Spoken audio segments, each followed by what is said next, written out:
Friends, कैसे हैं आप सभी। आई होप आप सभी अच्छे होंगे। मैं ज्योति आप सभी का स्वागत करती हूं आपके अपने यूट्यूब चैनल जनवानी क्लासेस में, जहां पर हम पढ़ते हैं ग्रेजुएशन के लिए फिजिक्स एंड मैथमेटिक्स। आज की क्लास है हमारी बीएससी 5th सेमेस्टर मैथ्स की क्लास, जिसमें हमारी बुक चल रही है number and game theory. And इसमें लास्ट टर्म पे हमने चैप्टर स्टार्ट किया था Fermat, Wilson and Euler's factorisation.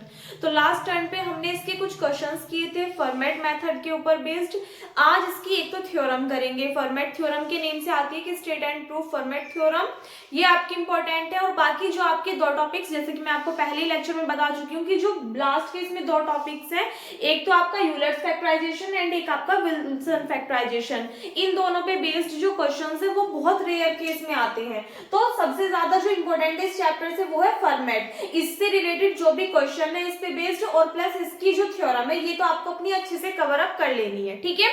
बाकी दोनों पे बेस्ड जो एक दो एग्जाम्पल या फिर क्वेश्चन आपका कभी पूछा गया है ना, वो इस क्लास में कवर करा दूंगी।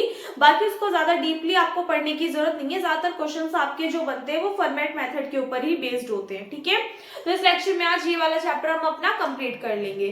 तो सबसे पहले तो आप सभी को हैप्पी चिल्ड्रंस डे और दिवाली। आई होप आप सभी की अच्छे से गई होगी। भाई घर पे थोड़े से गेस्ट आ गए थे, इस वजह से बहुत ज्यादा दिक्कत हो गई। एकदम से आपकी जो वीडियोस है वो रिकॉर्ड नहीं हो पाई, जबकि मैंने बोला था कि 11 से वीडियोस जो है वो मिलनी आपको स्टार्ट हो जाएंगी।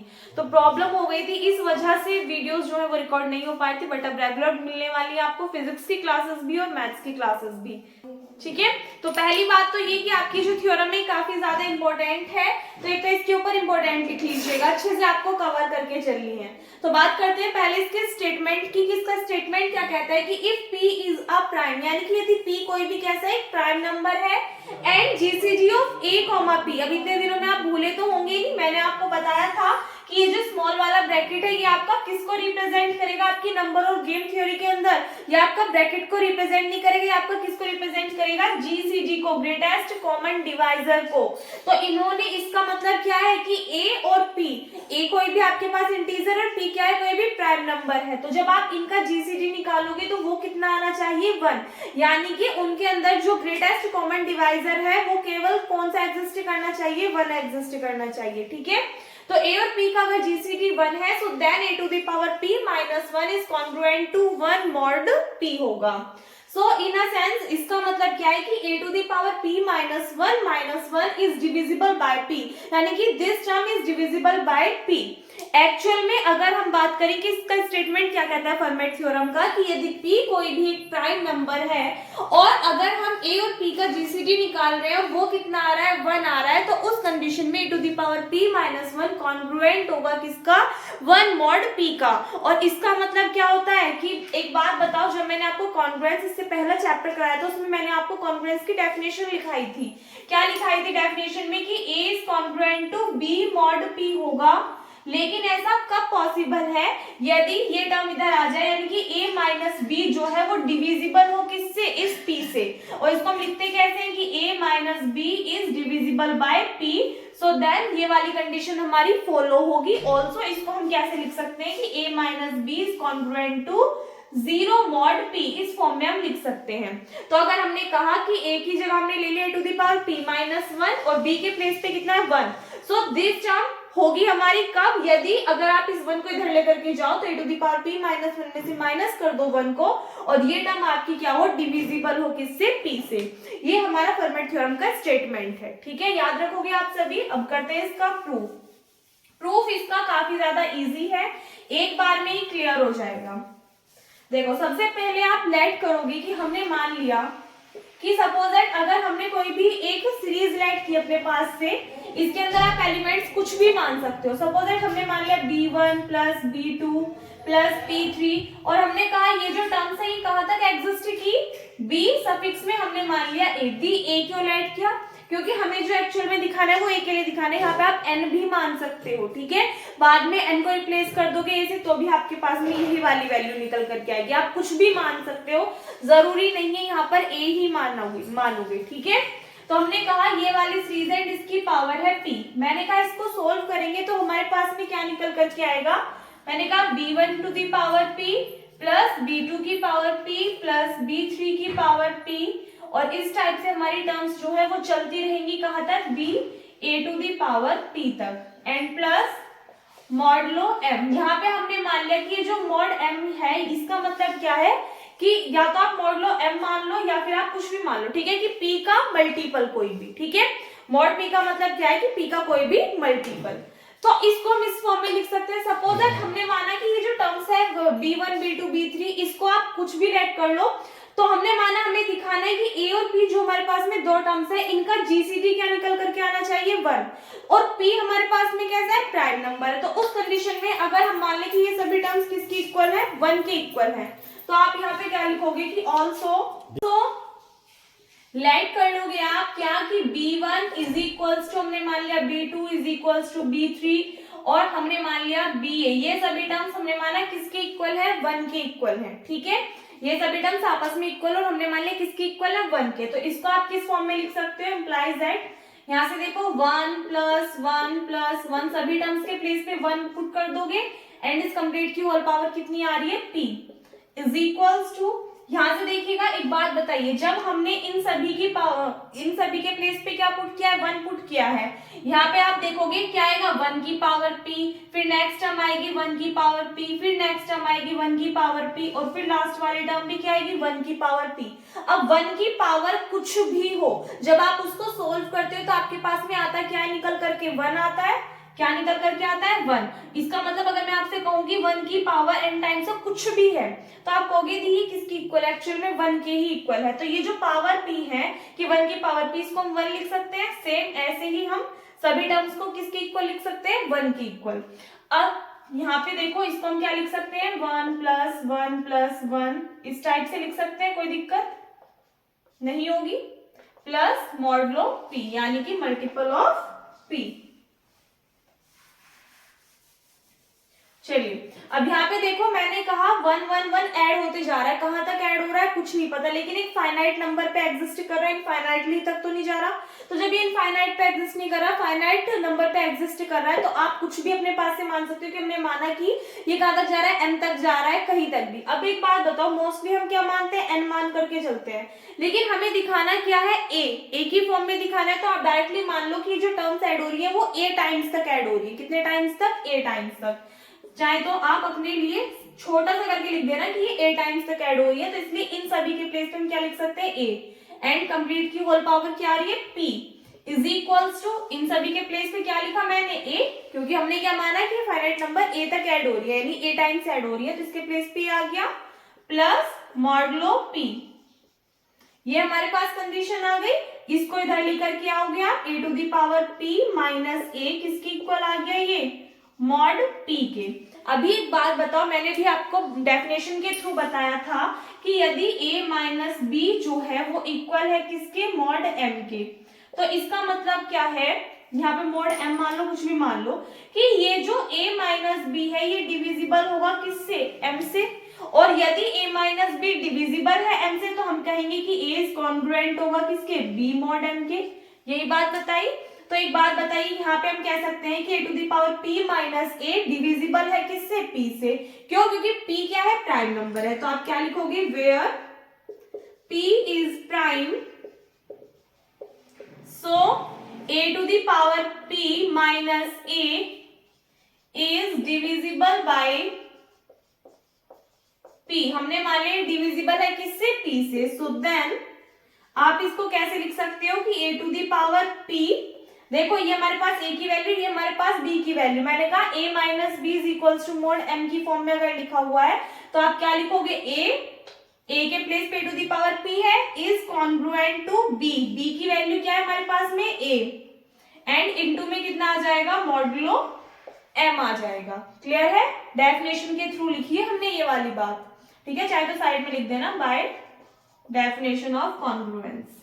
क्लियर है। अब यहां से देखो ये टर्म इधर मल्टीप्लाई में है, इधर डिवाइड में जाएगी, तो डिवाइड में a टू दी पावर 1 है, ऊपर जाएगी क्या हो जाएगी पावर -1 की फॉर्म में, तो a to the power p, और पावर जब ऊपर जाएगी -1 हो जाएगी, बेस सेम है। एक बार देखो ये चीज भी a to the power p, मैंने कहा ये वाला a इधर मल्टीप्लाई में इधर आएगा किसमें डिवाइड में, ठीक है। अब जब नीचे पावर 1 है तो ऊपर जाएगी पावर कितनी हो जाएगी -1 हो जाएगी, बेस सेम है तो पावर ऐड हो जाएंगे, तो a टू दी पावर कितनी आ गई p -1 is congruent to mod m। अच्छा मॉड हमारे पास में ps को p ही लेकर के चलो, ठीक है। हमने क्या कहा कि a to the power p minus 1 is congruent to mod p। किस कंडीशन में? यदि p हमारे पास में कैसा है, प्राइम नंबर है। और एक चीज का ध्यान रखना, यहाँ से लेकर के गए हैं इधर की साइड, तो यहाँ पे एक ही मल्टीप्लाई में एक टर्म होगी 1, तो यहाँ पे क्या रह जाएगा आपके पास में 1। So a to the power p minus 1 is congruent to 1 modulo p। और यही क्या करना था, हमको प्रूफ करना था कि यदि p कोई भी एक प्राइम नंबर है तो उस कंडीशन में a टू और हाँ a और p का जीसीडी अगर 1 है तो a to the power p minus 1 congruent to होगा किसके, 1 मॉड p के। तो यही चीज हमें प्रूफ करनी थी, हो गई। यही हमारा स्टेटमेंट है फर्मेट थ्योरम का, और ये है इसका कंप्लीट प्रूफ। अगर कोई बात समझ में ना आई हो तो कमेंट सेक्शन में पूछ लीजिएगा, ठीक है, नोट कीजिए। देखिएगा इसमें नेक्स्ट एक क्वेश्चन है, show that 5 to the power 10 minus 3 to the power 10 is divisible by 11। यानी कि आपको शो करके दिखाना है this term is divisible by 11। अब एक बात बताइए कि जब भी मैंने आपको कॉन्ग्रुएंस की डेफिनेशन दिखाई उसमें मैंने आपको ए बी और एम लेकर के सोल्व कराया, ठीक है। अभी मैंने आपको फर्मेट थ्योरम का भी प्रूफ कराया, तो दोनों को आपको ध्यान रखना है, तभी आपसे क्वेश्चन सोल्व होंगे, अदरवाइज नहीं होंगे। एक बात बताओ, कॉन्ग्रुएंस की डेफिनेशन दोबारा से रिपीट करा रही हूँ, क्या थी कि A is congruent to B mod M होगा किस कंडीशन में, यदि A minus B is divisible by M होगा। ये हमारे पास में क्या थी, कॉन्ग्रुएंस की डेफिनेशन थी। अभी आपको फर्मेट थ्योरम का स्टेटमेंट बताया, क्या था फर्मेट थ्योरम का स्टेटमेंट, कि यदि P कोई भी प्राइम नंबर है और यदि A और P का जो जीसीडी है वो कितना आ रहा है, 1 आ रहा है, तो उस कंडीशन में A to the power P minus 1 congruent होगी किसकी, 1 मॉड P के, ठीक है। ये दोनों चीजें आपको पता होनी चाहिए, तभी आपसे क्वेश्चन सोल्व होंगे। अब क्वेश्चन में कहा है कि this one is divisible by 11, ये हमें शो करना है। अब अगर मैं इसको A मानूं और इसको B मानूं और इसको M मानूं, तो इसका मतलब क्या है कि A माइनस B डिविजिबल होगा M से, ये चीज हमको शो करनी है, ठीक है, ये चीज हमको शो करनी है। अब ये कंडीशन कब फॉलो होती है, जब A कॉन्ग्रुएंट होता है B मॉड M के। तो इसके अकॉर्डिंग हम चले तो एक्चुअल में हमें प्रूफ क्या करना है, A का मतलब क्या है कि 5 to the power 10 is congruent to, B का मतलब क्या है 3 to the power 10 and modulo M की वैल्यू हमारे पास में क्या है 11। यानी कि एक्चुअल में हमें प्रूफ क्या करना है कि 5 to the power 10 is congruent to 3 to the power 10 mod 11 होगा। ये चीज हमें क्या करनी है, शो करनी है। क्लियर हो गई बात, क्या क्वेश्चन में दिया है, क्या आपसे पूछा है, ठीक है। तो आप क्या लिखोगे सबसे पहले कि टू शो, ये शो करने के लिए कि 5 to the power 10 minus 3 to the power 10 is divisible by 11 है, इज डिविजिबल बाय 11 है, we have to show that, हम क्या शो करेंगे, we have to show that, क्या शो करेंगे हम कि 5 to the power 10 is congruent to 3 to the power 10 mod 11 होगा। ये चीज हमें क्या करनी है, शो करके दिखानी है, तभी हम कहेंगे ये वाली कंडीशन हमारी क्या होती है, सेटिस्फाई होती है। क्यों, क्योंकि हमें पता है कि कॉन्ग्रुएंस की कंडीशन क्या कहती है और हमारे पास में जो फर्मेट थ्योरम है उसका स्टेटमेंट क्या कहता है। तो अब ये शो करने के लिए सबसे पहले हमें देखना पड़ेगा कि जो हमारे पास A और P है, हमारे पास जो A और P है वो क्या क्या है। देखो, अगर हम इसको A ले रहे हैं 5 को, तो 5 और P तो हमारे पास 11 ही रहेगा। तो 5 और 11 कैसे हैं, दोनों प्राइम नंबर्स हैं, तो इन दोनों का जीसीडी कितना आएगा, 1 निकल करके आएगा। अगर हम 3 लेते हैं तो 3 और 11 दोनों कैसे हैं, प्राइम नंबर्स हैं, तो दोनों का जीसीडी क्या निकल करके आएगा, 1। तो इसमें आप क्या करोगे, पहले फर्मेट थ्योरम यूज करोगे दोनों कंडीशंस में, ठीक है, और फिर दो इक्वेशंस बना करके दोनों को सब्सट्रैक्ट कर दोगे, तो आपके पास में फाइनल जो हमें शो करना है ये निकल करके आ जाएगा, ठीक है। देखो कैसे, आप क्या लिखोगे कि इफ P इज प्राइम, यदि P क्या है, प्राइम है, सो देन अगर हम बात करें जीसीडी की, P का मतलब क्या है 11, P इज इक्वल्स टू 11 है हमारे अकॉर्डिंग, यदि ये प्राइम है, सो देन अगर हम जीसीडी निकालें किसका, 5 और 11 का, तो ये कितना निकल करके आ रहा है, 1 निकल करके आ रहा है। So by Fermat theorem,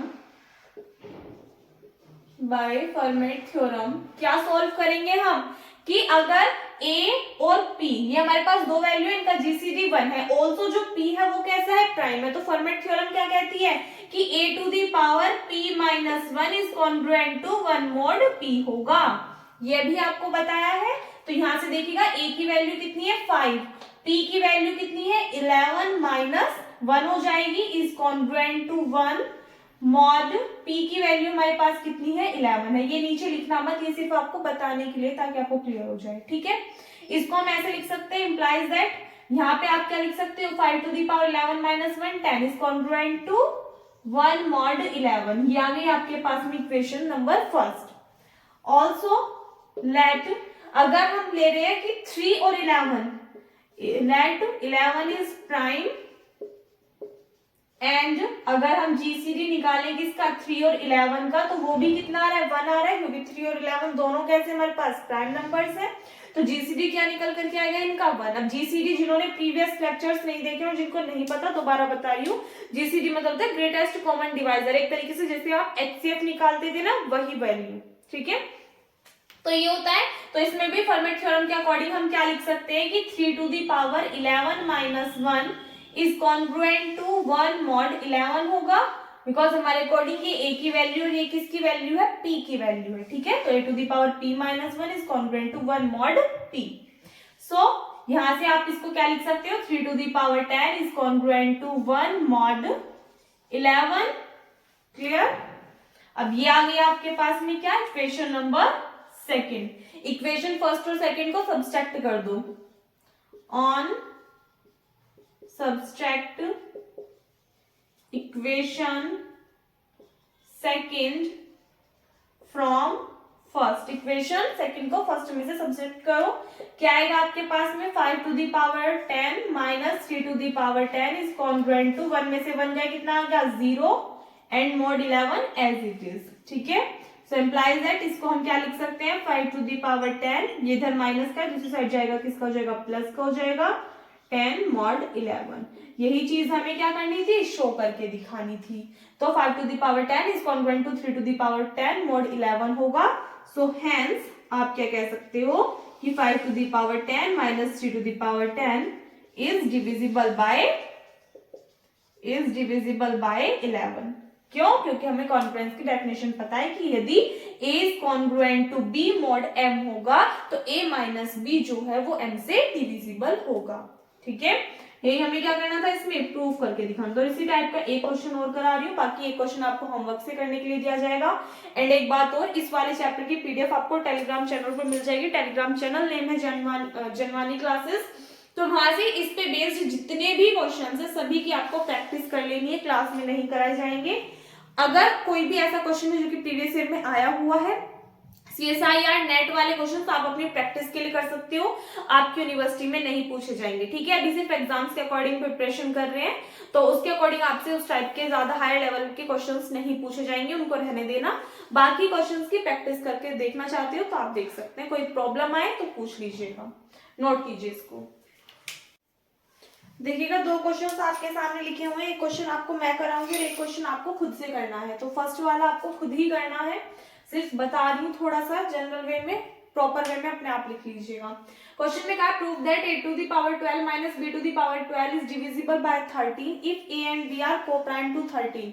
यानी कि आपको शो करके दिखाना है कि ये टर्म डिविजिबल है 13 से यदि a और b कैसे कोप्राइम है 13 के। तो सबसे पहले तो आप क्या करोगे, आपको देखना, देखो ये a और b कैसे बता दिए कोप्राइम बता दिए 13 के, तो सीधी सी बात है a भी प्राइम होगा b भी प्राइम होगा। तो अगर हम लेंगे कि a प्राइम है और 13 हमें पता है प्राइम है, तो दोनों का जीसीडी कितना आएगा 1 आएगा। तो इसमें आप क्या क्या लगाओगे फॉर्मेट थ्योरम अप्लाई करोगे। तो फॉर्मेट थ्योरम क्या कहती है कि to the power p minus 1 congruent होगा किसके 1 मॉड p, p की वैल्यू कितनी है 13 है। ये आ गई आपके पास में इक्वेशन नंबर फर्स्ट। फिर नेक्स्ट आप किसके साथ में लोगे b के साथ में, b भी प्राइम है 13 भी प्राइम है, तो इसका जीसीडी निकालोगे कितना आएगा 1। इसमें फिर से आप फॉर्मेट थ्योरम अप्लाई करोगे तो आप क्या कहोगे b to the power p minus 1 is congruent to 1। अच्छा देखो p की वैल्यू हमारे पास में क्या है 13 है, तो यहाँ p के प्लेस पे 13 रखो, 13 माइनस 1 कितना हो जाएगा 12, डायरेक्ट लिख दो 13 minus 1 12 is congruent to 1 mod 13। ये आ गई इक्वेशन सेकंड। दोनों को सब्सट्रैक्ट करोगे तो a to the power 12 minus b to the power 12 is congruent to 0 mod 13 हो जाएगा। यहाँ से ये टर्म माइनस की दूसरी साइड लेकर के जाओगे किसकी हो जाएगी प्लस की हो जाएगी।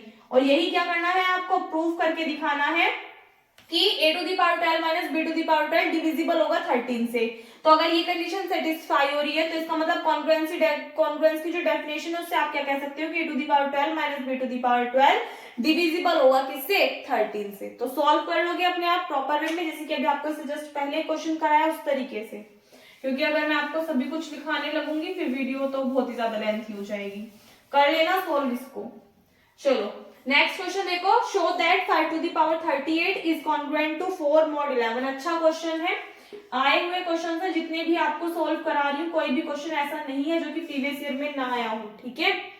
तो शो करेंगे इसको, थोड़ा सा डिफरेंट है बाकी क्वेश्चन से। देखो इस टाइप के क्वेश्चंस मैं आपको पहले भी करा चुकी हूँ। क्या करेंगे, सबसे पहले हमें इधर की साइड देखना पड़ेगा, क्या लिखा हुआ 5 टू द पावर 38। अगर इस वैल्यू को हम सोल्व करने लगेंगे तो बहुत लेंथी हो जाएगा। 5 की पावर 38 सोल्व करोगे, पता नहीं कितनी लेंथी डिजिट निकलेगी और बहुत टाइम आपका कंज्यूम हो जाएगा। तो आप क्या करोगे, सबसे पहले अगर आपको याद हो, मैंने आपको डायरेक्टली ना कुछ स्टेटमेंट लिखा है, तो बोला था आपको ये एज इट इज याद करनी है। तो उनमें एक स्टेटमेंट था कि a to the power p is congruent होता है किसके, 1 mod p के। ये चीज आप sorry is congruent to a mod p होता है, ये चीज आपको लिखाई थी, वेयर p क्या है, कोई भी प्राइम नंबर है। तो अगर मैं आपसे कहूं यहाँ पे 5 की पावर 38 है, अगर यहाँ पे हम p की वैल्यू करें तो p की वैल्यू क्या है, 11 है, और 11 कैसा है, प्राइम नंबर है। तो आप क्या लेकर के चलोगे कि since p is equals to 11 है हमारे पास, इज कैसा है, प्राइम है। सो देन हम क्या लिख सकते हैं कि अगर हम a की पावर p ले, a क्या ले रहे हैं 5, तो 5 की पावर ले p क्या, जो यहाँ पे वैल्यू है, और यहाँ पे वैल्यू कितनी है, 11 है। तो ये कॉन्ग्रुएंट होगी किसके, a की वैल्यू क्या ली हमने 5 mod 11 की। ये चीज आपको याद रखनी चाहिए, तो साइड में नोट कर लेना कि a to the power p is congruent to a mod p होता है, ये हमें पता है, ठीक है। इसके थ्रू हमने ये वाली चीज लिखी, क्योंकि हमारे पास में इतना टाइम नहीं है कि हम 5 टू द पावर 38 को बैठ करके सोल्व करेंगे। क्लियर है बात। तो हमने क्या किया, 5 to the power 11 is congruent to 5 mod 11 हो गया, किसके थ्रू, इसके थ्रू।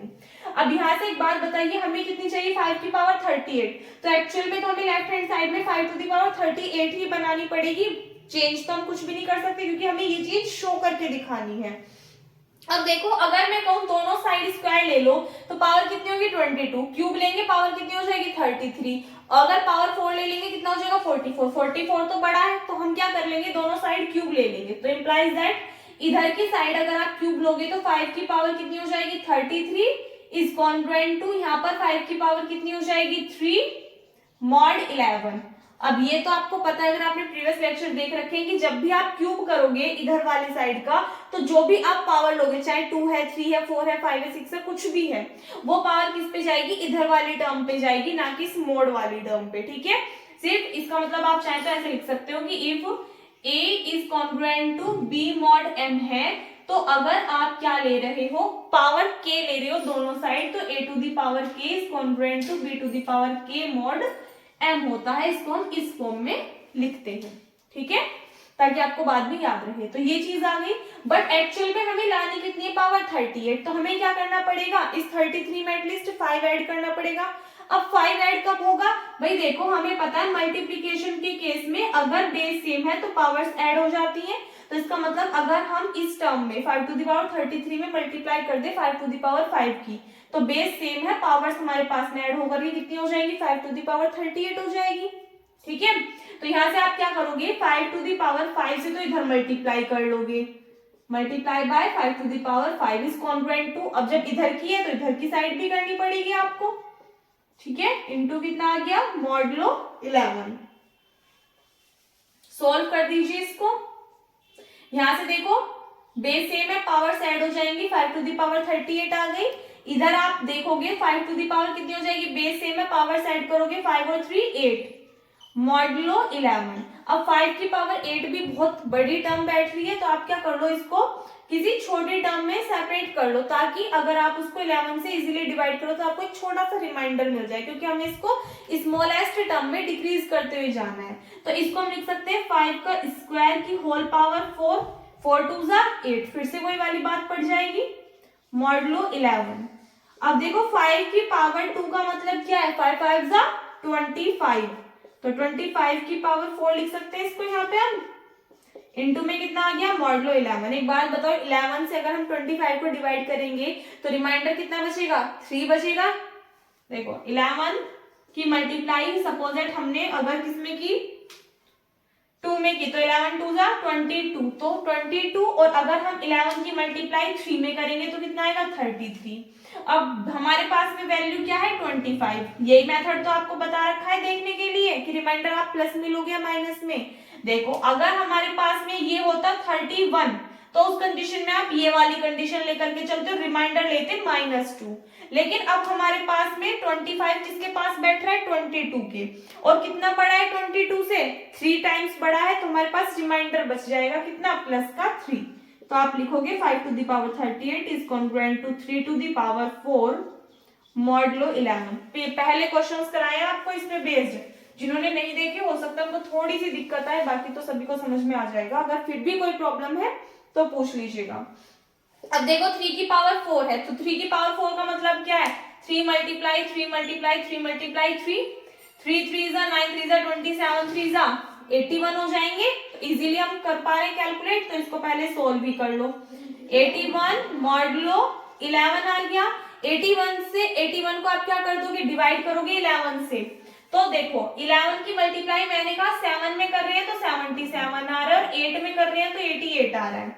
हमारे पास वैल्यू क्या है 81। एक बात बताइए 81 77 के ज्यादा क्लोज है 88 के, तो आप कहोगे दीदी किसके ज्यादा क्लोज है 77 के, लेकिन 77 से कितने टाइम्स बड़ी है 4 टाइम्स बड़ी है।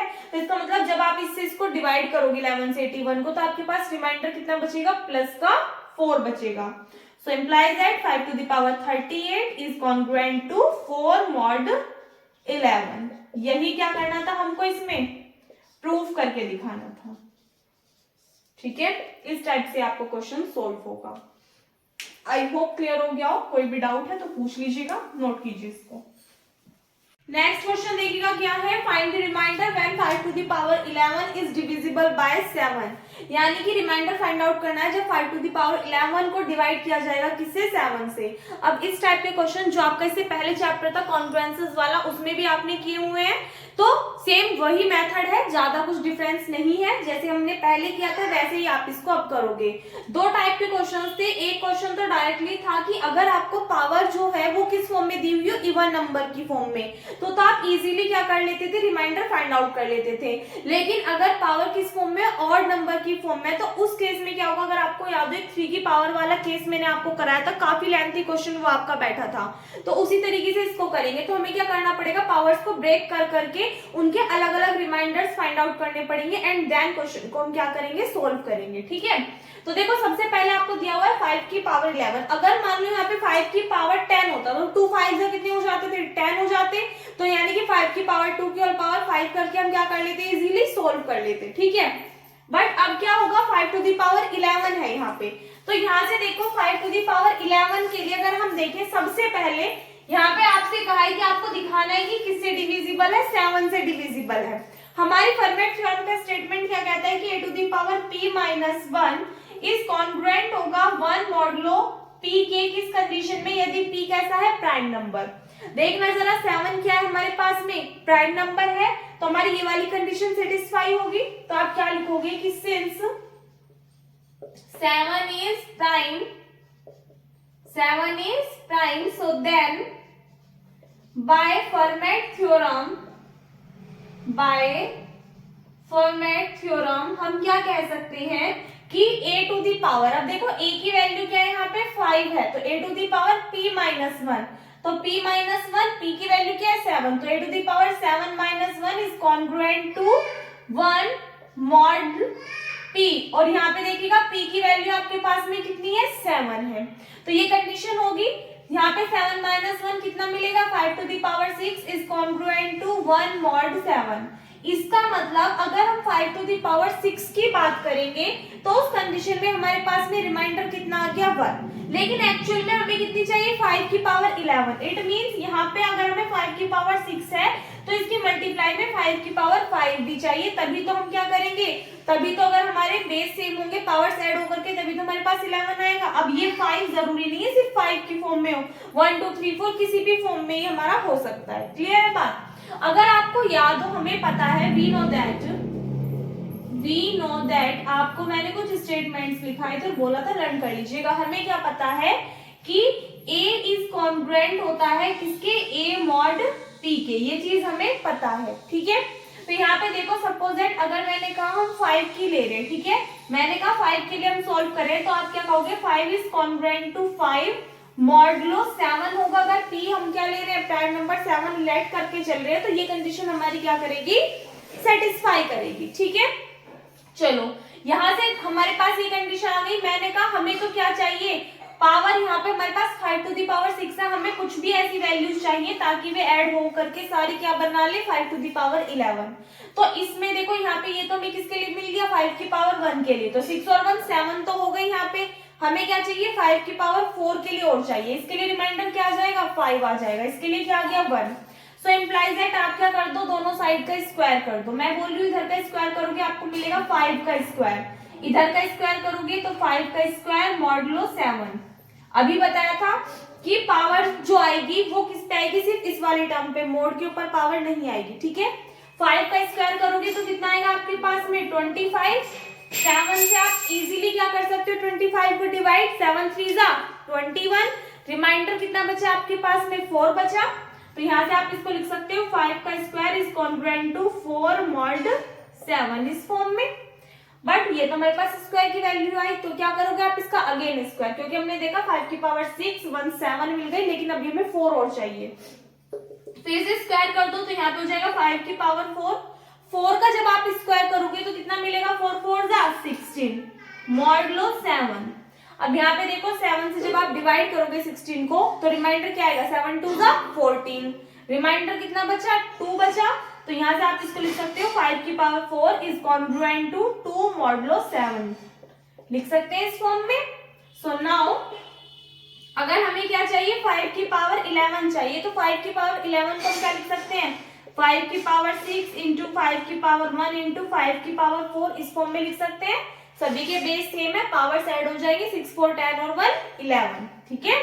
तो यहाँ से देखो 5 की पावर 6 के लिए रिमाइंडर क्या है हमारे पास में, 1 है। मॉड 7 सभी में है तो वो हम अलग से ले लेंगे, multiplied by 5 to the power 1 के लिए रिमाइंडर कितना है, 5 है, multiplied by 5 to the power 4 के लिए रिमाइंडर कितना है, 2 है, इनटू में कितना आ गया, मॉडुलो 7। सॉल्व कर लीजिए, 5 2 जा 10 मॉड 7, 7 से डिवाइड कर सकते हो आप 10 को इजीली, 7 1 जा 7, रिमाइंडर कितना आ जाएगा आपके पास में, 3, तो 3 मॉड 7। तो इसका मतलब कि अगर आप 5 टू द पावर 11 को 7 से डिवाइड करते हो तो उस कंडीशन में रिमाइंडर क्या आएगा, 3 आएगा। तो आप क्या लिखोगे, hence when 5 to the power 11 is divisible by 7 then remainder is equals to 3, that is our required answer of this question। इस तरीके से आप क्वेश्चंस को सॉल्व करोगे। पहले वाले चैप्टर में भी इस टाइप के क्वेश्चंस थे, ठीक है। तो जैसे भी इस टाइप के जितने भी क्वेश्चंस हैं उन सभी को एक बार सॉल्व करके देख लीजिएगा। फॉर्मेट मेथड के ऊपर या फिर इसकी थ्योरम्स के ऊपर सिर्फ इतने ही क्वेश्चंस थे, ठीक है। अब नेक्स्ट जो मेथड है उसको स्टार्ट करेंगे, तो पहले आप यहाँ तक नोट कीजिए फिर आगे करते हैं। नेक्स्ट देखिएगा, नेक्स्ट इसमें विल्सन थ्योरम। तो ये वाली थ्योरम वैसे तो नहीं आएगी बट आई हुई है प्रीवियस ईयर में, इसलिए करा रही हूँ, ठीक है। इस बार तो नहीं आएगी जहां तक पॉसिबिलिटी है। सो देखो सबसे पहले बात करते हैं स्टेटमेंट की। स्टेटमेंट क्या कहता है विल्सन थ्योरम का कि if p is prime then factorial p minus 1 is congruent to minus 1 mod p, यानी कि यदि p प्राइम नंबर है तो फैक्टोरियल p माइनस 1 कॉन्ग्रुएंट होगा माइनस 1 मॉड p के लिए, ठीक है। इसके बाद में करेंगे इसका प्रूफ। तो सबसे पहले हमने क्या माना कि let p be a prime, की माना p क्या है, कोई भी प्राइम नंबर है, एंड a भी एन इंटीजर और a क्या है, कोई भी इंटीजर है। तो हमने माना कि जो a की वैल्यू है वो एग्जिस्ट करती है किस किस के बीच में, 1 और p माइनस 1 के बीच में। हमने माना कि जो a की वैल्यू है वो greater than is equals to है 1 से, लेकिन less than is equals to है किससे, p माइनस 1 से। ऑल्सो हमने माना कि अगर हम जीसीडी निकाल रहे हैं a का और p का, तो a और p का जो जीसीडी है वो कितना आया है, 1 आया है, ठीक है। a कोई भी हमारा इंटीजर और p क्या है, कोई भी प्राइम नंबर। तो सपोज दैट अगर a भी हमारा प्राइम हो और p भी हमारा प्राइम हो, तो उस कंडीशन में अगर हम a और p का जीसीडी निकालेंगे तो वो क्या निकल करके आएगा हमारे पास में, 1 निकल करके आएगा, ठीक है। ध्यान रखना ये चीज हम मान करके चलें कि p प्राइम है, a कोई भी इंटीजर है, a की value greater than is equals to 1 से, लेकिन less than is equals to किससे, p माइनस 1 से। तो उस कंडीशन में a और p का जो जीसीडी है वो क्या निकल करके आएगा, 1 निकल करके आएगा। ये बात आपको ध्यान रखनी है। So the congruence ay is congruent to 1 mod p, ये हमने अपने पास से माना कि ये जो कॉन्ग्रुएंस है ये क्या रखता है, एक यूनिक सॉल्यूशन पजेस करता है। ठीक है, ये वाला जो हमने कंडीशन मानी कॉन्ग्रुएंस की, अपने पास से मानिए, ये कहीं से आई नहीं है। ठीक है, आप यहाँ y की जगह x मान सकते हो, कोई भी आप अलजेब्रिक टर्म अपने पास से लेट कर सकते हो। ठीक है, तो हमने क्या माना कि ay is congruent to 1 mod p has a unique solution. किसके लिए, mod p के लिए। ऑल्सो हमने माना कि यदि पॉसिबल है, यदि संभव है, तो हमने कहा कि जो सॉल्यूशन है वो क्या है, b है। ये हमने मान लिया कि y की वो वैल्यू जो इस इक्वेशन को क्या कर दे, सेटिस्फाई कर दे, वही क्या होती है, इक्वेशन का सॉल्यूशन होता है। तो हमने मान लिया कि जो सॉल्यूशन है वो क्या है, b है। तो यही लिखा कि let if possible this solution is b, यानी कि यदि संभव है तो सॉल्यूशन क्या होगा, b होगा। सो देन यहाँ पे आप y के प्लेस पे b पुट कर दोगे तो a b is congruent to 1 mod p होगा।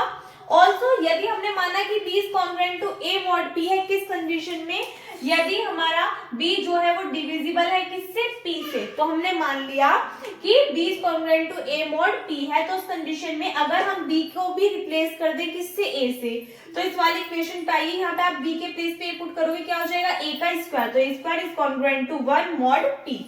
क्लियर है, ये +1 इधर आ जाएगा, किस में कन्वर्ट हो जाएगा, -1 में।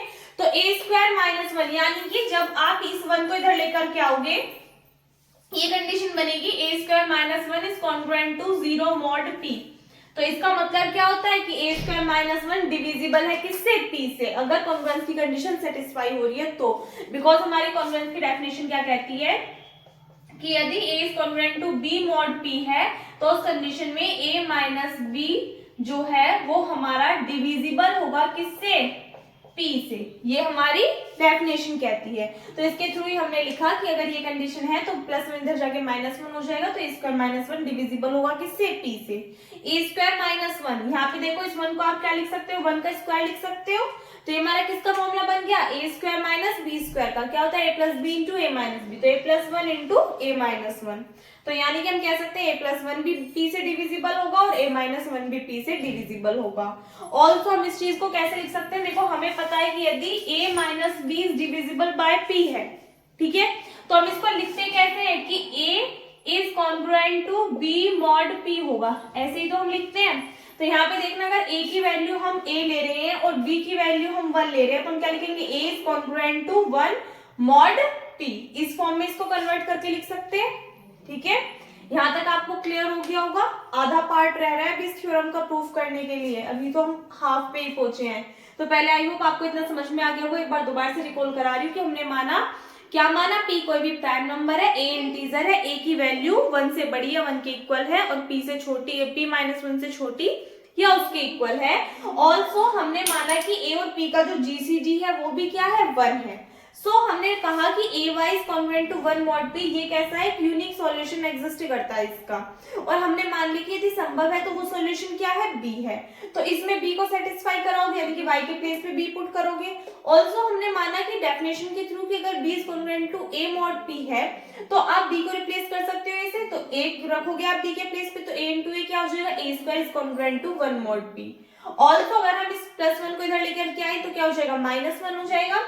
तो आप कहोगे a square -1 is divisible by p, also a +1 into a -1 is divisible by p, तो a +1 भी डिविजिबल होगा p से, और a -1 भी डिविजिबल होगा किससे, p से। तो इसीलिए हमें पता है कि डेफिनेशन के थ्रू हम कह सकते हैं कि is congruent to 1 mod p होगा। क्लियर है यहाँ तक, एक बार पहले यहाँ तक नोट कीजिए। देखो अभी तक जहां हमने किया उसके बाद में देखिएगा, यहाँ पे लिखा हुआ है this shows that for each integer b किसको बिलोंग कर रहा है, इस सेट को बिलोंग कर रहा है जिसके अंदर एलिमेंट्स जो है वो कहाँ से स्टार्ट हो रहे हैं, 2 से, 2 3 4 5 6, और कहाँ पे एंड हो रहे हैं, p-2 तक। क्यों, अगर आपको याद हो p हमारे पास में क्या था, कोई भी प्राइम नंबर। ऑल्सो हमने कहा था कि a अगर कोई भी इंटीजर है तो इसकी वैल्यू हमारे पास में greater than is equals to होनी चाहिए किससे, 1 से, और less than is equals to होनी चाहिए किससे, p-1 से। तो मैंने कहा कि a की जगह हमने कोई अनदर इंटीजर b ऐड कर लिया, तो मैंने कहा बी हमारा किसको बिलोंग करेगा, ए से तो बड़ी वैल्यू, 1 से तो बड़ी वैल्यू होनी चाहिए, यानी कि 2 3 4 5 6 7 8 कहीं तक भी जाए। अगर मान लो 1 भी हो गया तो मल्टीप्लाई में रहेगा, कोई इफेक्ट नहीं पड़ेगा उससे। तो हमने कहा कि हम तो बड़ी वैल्यू ले रहे हैं, तो हमारी कहां से स्टार्ट हुई, 2 से, तो 2 3 4 5 6 7 8 और कहां तक गई, जो वैल्यू है वो p माइनस 1 से छोटी होनी चाहिए। तो p माइनस 1 से छोटी कब होगी, जब p माइनस 2 कर दोगे, इसमें से एक और माइनस 1 कर दो तो इससे पहली टर्म निकल करके आ जाएगी। वही मैंने कहा p माइनस 1 से छोटी होनी चाहिए वैल्यू। अगर मैं कहूँ 4 से वैल्यू छोटी होनी चाहिए तो आप क्या कहोगे, 4 से छोटी वैल्यू 4 माइनस 1 होगी। सेम ऐसे अगर मैं कहूँ p माइनस 1 से छोटी वैल्यू क्या होगी, तो आप क्या कहोगे, p माइनस 1 में से माइनस कर दो 1 तो इससे छोटी वैल्यू यानी कि p माइनस 2। तो हमने माना कि इनकम्प्लीट टर्म्स का मिला करके हमने एक सेट मान लिया जिसको हमने नाम दे दिया b, कि b कोई भी इंटीजर है तो ये हमारा बिलोंग करेगा इन टर्म्स को। क्लियर है बात।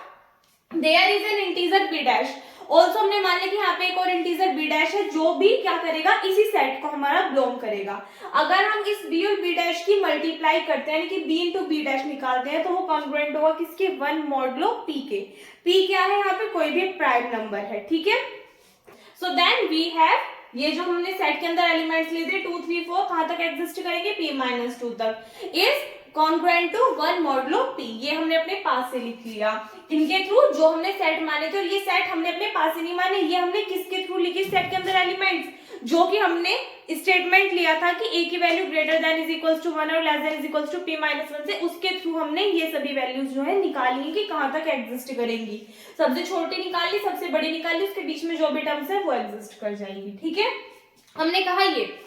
एक बात बताओ, अगर मैं आपसे कहूं कि फैक्टोरियल 5 क्या होता है तो आप क्या कहोगे, क्या होता है factorial 5, 5 into 4 into 3 into 2 into 1, यानी कि एक तरीके से आप कह सकते हो 1 इंटू 2 इंटू 3 और 1 को छोड़ भी दो तो 2 इंटू 3 इंटू 4 इंटू 5, यानी कि 2 से स्टार्ट होती जाती है टर्म्स और उस टर्म पे एंड होती है जो कि वो खुद होती है, ठीक है। यानी कि फॉर एग्जांपल अगर मैंने आपसे कहा फैक्टोरियल 17 तो आप क्या लिखोगे, 17 16 15 और टर्म्स कहां तक जाएंगे आपके 2 तक एंड करेंगे, ठीक है, क्योंकि फैक्टोरियल 1 की वैल्यू क्या होती है, 1 ही होती है। यानी कि इसमें से -1 इस टाइप से आप करते हुए जाते हो, ठीक है। अब देखो ये भी तो हमारी 2 से स्टार्ट हो रही है, 2 3 4 5 6 कहां तक गई, p माइनस 2 तक। तो क्या हम इसको लिख सकते हैं कि फैक्टोरियल p माइनस 2, इसको हम शॉर्ट फॉर्म में फैक्टोरियल p माइनस 2 लिख सकते हैं। अभी बताइए, क्योंकि जब हम फैक्टोरियल को ओपन करते हैं तो टर्म्स हमारी कहां तक जाती है, फैक्टोरियल 1 तक हमें ले जानी होती है, ठीक है। तो यहाँ पे आप क्या लिख सकते हो, इसको factorial p minus 2 is congruent to 1 modulo p।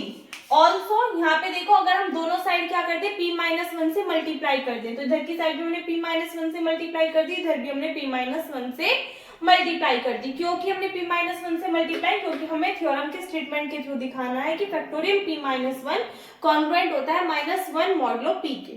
Clear है बात। दोनों साइड मल्टीप्लाई कर दी, इधर हम कह सकते हैं इसको, देखो p माइनस 1 p माइनस 2 का फैक्टोरियल। इसका मतलब क्या है, अगर मैं आपको कहूं, एक सेकंड यहाँ पे देखिएगा, देखो मैंने आपसे कहा कि फैक्टोरियल n को सॉल्व कीजिए, तो आप कैसे करते हो, ये term as it is into में इस टर्म में से माइनस कर दोगे 1, फिर फैक्टोरियल लगा दोगे या फिर आगे तक आप इसको सॉल्व करते जाओगे, n माइनस 2 हो जाएगा, फिर n माइनस 3, एक टर्म पे आके आप फैक्टोरियल लगा दोगे। कब, जब आप पर्टिकुलरली सॉल्व नहीं कर सकते उस केस में। इसी तरीके से अगर मैं आपसे कहूं कि n माइनस 1 फैक्टोरियल है, इसको सॉल्व कीजिए, तो आप कैसे लिखोगे इसको, पहले n माइनस 1 लिखोगे, फिर इसमें से माइनस करोगे 1 तो n माइनस 2 हो जाएगा, फिर -1 करोगे तो n माइनस 3 हो जाएगा, आगे सॉल्व करोगे, ठीक है। वरना अगर यहाँ तक सॉल्व करना है, यहाँ फैक्टोरियल लगा दो, अदरवाइज यहाँ लगा दो, मर्जी आपकी है। अगर मान लो मैं n की जगह p कह दूं, मैंने कहा p माइनस 1 फैक्टोरियल को सॉल्व कीजिए, तो आप क्या लिखोगे, p minus 1 as it is, फिर p माइनस 2, हमने कहा इससे आगे हमें सॉल्व नहीं करना, तो यहीं पे फैक्टोरियल लगा दो। ये वाली बातें समझ में आई है। तो आप यहाँ से यहाँ पे क्या लिखा है, p minus 1 factorial p minus 2, तो ये कब आया होगा, जब हमने इसको सोल्व किया होगा फैक्टोरियल p माइनस 1 को, तो इस कंप्लीट के प्लेस पे हम क्या लिख सकते हैं, फैक्टोरियल p माइनस 1 लिख सकते हैं। आगे समझ में, ये सब कुछ हमने क्यों किया, क्योंकि p माइनस 1 से हम छोटी वैल्यू लेकर के चले थे p माइनस 2, ऑल्सो हमने इसको फैक्टोरियल फॉर्म में लिखा, बट हमें क्या चाहिए था, p माइनस 1, तो हमने p माइनस 1 से दोनों साइड क्या कर दिया, मल्टीप्लाई कर दिया। इसको हम लिख सकते हैं फैक्टोरियल p माइनस 1 कंप्लीट को is congruent to p minus 1 modulo p। यहाँ तक क्लियर बात। अब factorial p minus 1 is congruent to, देखो p माइनस 1 को हमने क्या लिखा है यहाँ पे -1 एंड मॉडुलो p। अब -1 क्यों लिखा हमने, देखो यहाँ पे p -1 है, p हमारे पास में क्या है, कोई भी प्राइम नंबर है p -1, तो यहाँ से देखिएगा इस p -1 को -1 रख दिया। अगर सपोज दैट p की वैल्यू 0 है या फिर हमें नहीं पता क्या है, तो उस कंडीशन में हमने मान लिया p हमारे पास 0 है, तो अगर p की वैल्यू 0 रखोगे तो यहाँ पे कितना आ जाएगा, सिर्फ -1। तो इसको हम इस फॉर्म में कन्वर्ट करके लिख सकते हैं। तो आपके पास में कंडीशन क्या प्रूफ हो गई कि factorial p -1 is congruent to -1 modulo p होता है। और यही क्या करना था हमें इस थ्योरम के लिए, प्रूफ करना था। तो विल्सन थ्योरम का स्टेटमेंट क्या है कि यदि p कोई भी प्राइम नंबर है तो उस कंडीशन में फैक्टोरियल p -1 कॉन्ग्रुएंट होगा -1 मॉड p के। ठीक है, तो स्टेटमेंट ध्यान रखना, इस पे बेस्ड क्वेश्चंस तो नहीं आते, बट एक दो जो भी है करा रही हूँ ताकि अगर आ जाए तो कर दो, क्योंकि बहुत ही ज्यादा इजी होते हैं। ठीक है, एक बार पहले आप इसका स्क्रीनशॉट ले लो, ये सिर्फ समझाने के लिए था, लिखना चाहते हो तो साइड में नोट कर लेना ताकि आपको बाद में पता चल जाए कि ये इससे कैसे आया, अगर नहीं पता है तो। ठीक है, क्योंकि कभी कभी माइंड में नहीं आती चीजें जब हम पढ़ने बैठते हैं। नोट कीजिए इसको। देखिएगा 4 क्वेश्चंस आपके सामने हैं और चारों के चारों ही आपके विल्सन थ्योरम पे बेस्ड क्वेश्चंस हैं। तो सबसे पहले 2 इधर लिखे हुए, 2 इधर, एक इसमें से कराऊंगी, एक इसमें से, बाकी एक एक पार्ट आप अपने आप कर लीजिएगा। क्वेश्चन आए हुए नहीं है एग्जाम में, बट सोल्व है, इस वाले थ्योरम पे बेस्ड है, इसलिए आपको करा रही हूँ। फर्स्ट देखिएगा, आपसे कहा है कि show that factorial 6 + 1 is divisible by 7 and factorial 18 + 1 is divisible bye 19। तो ये आपको शो करना है। अब देखो सेकंड वाला मैं बता रही हूँ, फर्स्ट वाला आप अपने आप से करोगे। ठीक है, सो देखो कैसे करना है। सबसे पहले बाय विल्सन थ्योरम हमें क्या पता है, अगर आप सभी को याद है विल्सन थ्योरम का स्टेटमेंट क्या कहता है। By Wilson theorem we have, क्या होता है स्टेटमेंट, अभी आपको बताया कि factorial p -1 is congruent to -1 mod p होता है। ये चीज अभी हमने प्रूफ की है थ्योरम के स्टेटमेंट में। अगर हम क्वेश्चन के अकॉर्डिंग देखें तो हमसे कहा है कि फैक्टोरियल 18 + 1 इज डिविजिबल बाय 19, यानी कि ये डिविजिबल है किससे, 19 से, ये हमें शो करना है। तो हम क्या मान लेंगे कि 19 क्या है, हमारे पास p की वैल्यू है, और p कैसा है, 19 कैसा हमारे पास प्राइम नंबर है। तो आप क्या लिखोगे कि लेट p = 19 बी प्राइम। हमने क्या माना कि ये कैसा है, प्राइम है। सो देन अगर यहाँ पे आप p के प्लेस पे 19 पुट करोगे तो 19 - 1 factorial is congruent to -1 and mod p की वैल्यू कितनी ली है हमने, 19 ली है। यहाँ पे देखो 19 - 1 कितना गया, factorial 18 is congruent to -1 mod 19। हमें शो करना है फैक्टोरियल 18 + 1 के लिए, -1 इधर की साइड जाएगा, कितना हो जाएगा, +1 इज कॉन्ग्रुएंट टू, यहाँ पे कितना बचेगा, 0 मॉड 19। तो हम क्या कह सकते हैं कि फैक्टोरियल 18 + 1 इज डिविजिबल बाय 19। क्यों, क्योंकि हमें पता है कि अगर a is congruent to b mod m है तो उस कंडीशन में a - b is congruent to 0 mod m है, तो हम कहते हैं कि a - b जो है वो डिविजिबल होगा किससे, m से। तो इसके थ्रू हम ये वाली कंडीशन में क्या कह सकते हैं कि फैक्टोरियल 18 + 1 डिविजिबल है किससे, 19 से। सेम ऐसे आप इस वाले के लिए करोगे, बस यहाँ पे क्या लेकर के चलोगे, वैल्यू 7, तो 7 - 1 यहाँ पे क्या आएगा आपके पास, फैक्टोरियल 6 आ जाएगा, +1 इज कॉन्ग्रुएंट टू 0 मॉड 7, उसके लिए सोल्व कर दोगे। तो एट द एंड आप क्या लिखोगे कि hence factorial 18 + 1 is divisible bye 19। ठीक है, तो इसका फर्स्ट पार्ट आप अपने आप से कर लोगे। सेम ऐसे इसके लिए देखिएगा 2 पार्ट है। फर्स्ट है show that factorial 30 is congruent to -1 mod 31, और सेकंड है factorial 6 is congruent to -1 mod 37। ये हमें क्या करना है, शो करके दिखाना है। तो वही करोगे आप बाय विल्सन थ्योरम। फैक्टोरियल जब भी आप देखो तो समझ जाना कि क्वेश्चन आपका किसके थ्रू सोल्व होगा, विल्सन थ्योरम के थ्रू ही आपका सोल्व होगा। तो विल्सन थ्योरम से हमें पता है factorial p - 1 is congruent to -1 mod p होता है। अगर p की वैल्यू हमारे पास में क्या गिवन है, सेकंड वाला करा रही हूं मैं आपको, फर्स्ट वाला सेम एज इट इज आप अपने आप कर सकते हो। p की वैल्यू हमारे पास कितनी है, 37। देखो 37, 36, 31, 30। इसमें एक और चीज है कि आपको क्या मिलेगी, जो वैल्यू है वो एक कम और एक ज्यादा इस फॉर्म में मिलेंगी। ठीक है, और फैक्टोरियल देख करके तो आपको समझ ही जाना है कि क्वेश्चन किससे सोल्व होगा, विल्सन थ्योरम से सोल्व होगा। तो डाउट तो कहीं रहा ही नहीं। अगर p की वैल्यू 37 है तो आप लिखोगे 37 - 1 फैक्टोरियल, ये -1 चलो बाद में लेकर के आ जाऊंगी, -1 मॉड p की वैल्यू कितनी पुट की, 37। यहाँ सॉल्व करके कितना आ गया, 36। ये -1 इधर आके क्या हो जाएगा, +1। इधर की साइड टर्म आ गई कितना, mod 37, ये इधर आ गया तो यहाँ पे कितना बचा, 0। ऑल्सो इम्प्लाइज दैट, इसको आप क्या लिख सकते हो, 36 factorial is congruent to -1 mod 7, mod 37। या फिर आप इस वाली लाइन की जगह डायरेक्ट ये भी कर सकते हो, इसमें से सब्सट्रैक्ट किया कितना आ गया, 36 factorial is congruent to -1 mod 37। ठीक है, यही क्या करना था, हमें प्रूफ करके दिखाना था।